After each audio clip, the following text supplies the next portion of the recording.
Assalamualaikum warahmatullahi wabarakatuh. Kami dari kelompok 3 ingin mempresentasikan tentang pengkajian luka, nyeri, faktor penyembuhan luka, dan pemeriksaan penunjang luka. Luka adalah hilang atau rusaknya sebagian jaringan tubuh yang disebabkan oleh trauma, benda tajam atau tumpul, perubahan suhu, zat kimia, ledakan sengatan listrik, atau gigitan hewan. Pengertian luka, pengkajian riwayat pasien. Faktor-faktor penghambat penyembuhan luka didapat dari pengkajian riwayat penyakit klien. Faktor yang perlu diidentifikasi antara lain faktor umum, usia, penyakit penyerta, vaskularisasi, status nutrisi, obesitas, gangguan sensasi atau mobilisasi. Pengkajian riwayat pasien ada faktor lokal, kelembapan luka, penata laksanaan manajemen luka, suhu luka, tekanan, gesekan, dan pergeseran benda asing, infeksi luka.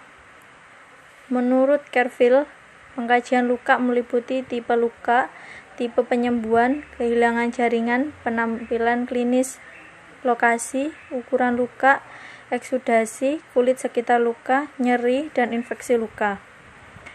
Penyebab nyeri pada luka, baik umum maupun lokal, harus dipastikan. Apakah nyeri berhubungan dengan penyakit pembedahan, trauma, infeksi, atau benda asing? Atau apakah nyeri berkaitan dengan praktek perawatan luka atau produk yang dipakai? Pengkajian nyeri berdasarkan PGRST, provokatif atau paliatif. Apa kira-kira penyebab timbulnya rasa nyeri? Kualitas atau kuantitas, berapa berat keluhan nyeri terasa, radiasi, lokasi di mana keluhan nyeri tersebut dirasakan atau ditemukan. Skala kegawatan dapat dilihat menggunakan GCS untuk gangguan kesadaran, skala nyeri atau ukuran lain yang berkaitan dengan keluhan. Timing, kapan keluhan nyeri tersebut mulai ditemukan. Jenis luka, luka bersih, luka bedah tidak terinfeksi yang mana luka tersebut tidak terjadi proses peradangan. Luka bersih terkontaminasi. Jenis luka ini adalah luka pembedahan di mana saluran respirasi, pencernaan, genital, atau perkemihan dalam kondisi terkontrol. Luka terkontaminasi adalah luka terbuka fresh, luka akibat kecelakaan dan operasi dengan kerusakan besar. Luka kotor atau infeksi, terdapatnya mikroorganisme pada luka dan tentunya kemungkinan terjadinya infeksi pada luka jenis ini akan semakin besar dengan adanya mikroorganisme tersebut. Macam-macam luka dan penanganannya. Vulnus, luka lecet. Jenis luka yang satu ini derajat nyerinya biasanya lebih tinggi dibanding luka robek. Vulnus punctum, luka tusuk. Akibat logam yang harus diingat, maka kita harus curiga adanya bakteri.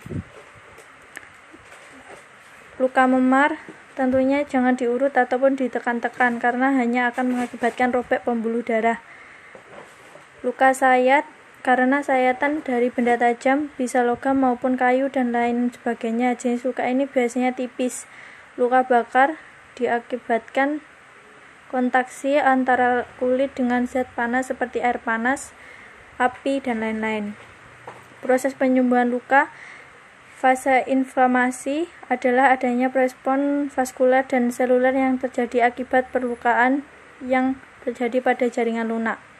Tujuan yang hendak dicapai adalah menghentikan perdarahan dan membersihkan area luka dari benda asing, sel-sel mati, dan bakteri untuk mempersiapkan dimulainya proses penyembuhan.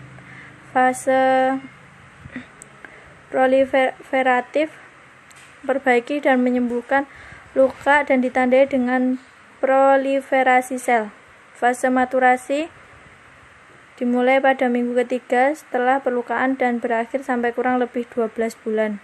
Tujuannya adalah menyempurnakan terbentuknya jaringan baru menjadi jaringan penyembuhan yang kuat dan bermutu. Urut ataupun ditekan-tekan karena hanya akan mengakibatkan robek pembuluh darah. Luka sayat, karena sayatan dari benda tajam, bisa logam maupun kayu dan lain sebagainya. Jenis luka ini biasanya tipis. Luka bakar diakibatkan kontaksi antara kulit dengan zat panas seperti air panas, api, dan lain-lain. Proses penyembuhan luka. Fase inflamasi adalah adanya respon vaskular dan seluler yang terjadi akibat perlukaan yang terjadi pada jaringan lunak. Tujuan yang hendak dicapai adalah menghentikan perdarahan dan membersihkan area luka dari benda asing, sel-sel mati, dan bakteri untuk mempersiapkan dimulainya proses penyembuhan. Fase proliferatif memperbaiki dan menyembuhkan luka dan ditandai dengan proliferasi sel. Fase maturasi dimulai pada minggu ketiga setelah perlukaan dan berakhir sampai kurang lebih 12 bulan.